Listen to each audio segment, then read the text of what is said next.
Біздің құлақ айғыр басын көтеріп, денесін тік ұстап, паңдана қарап тұр.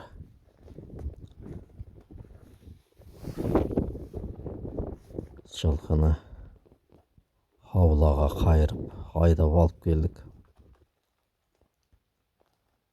Үйірменен алып келдік, ішінен ұстап алатын жабағыларымыз бар. Сол үшін жылқыны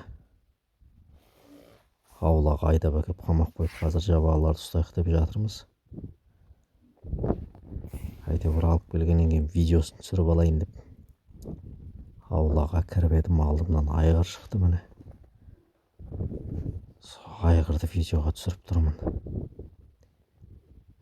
Жарықтық жануар есінеп қояды өзі.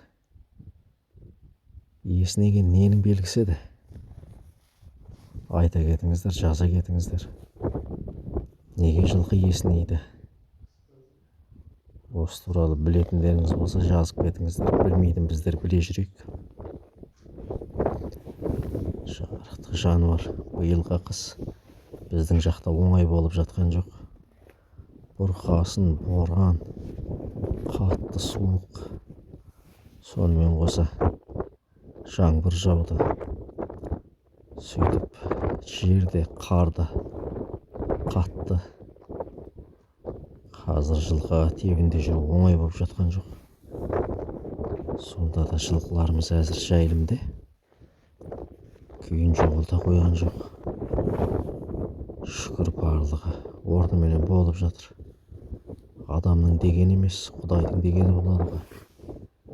Біз тек тілеушілерміз. Барлығын жаратушы, жарылқаушы тек Алла.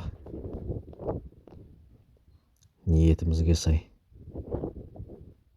жылқыларымыз осылай өсіп келе жатыр.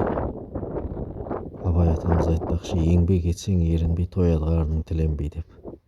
Шамамыздың келгенінше өзіміздің ақылымыздың жеткен жеріне дейін еңбектеніп жатырмыз.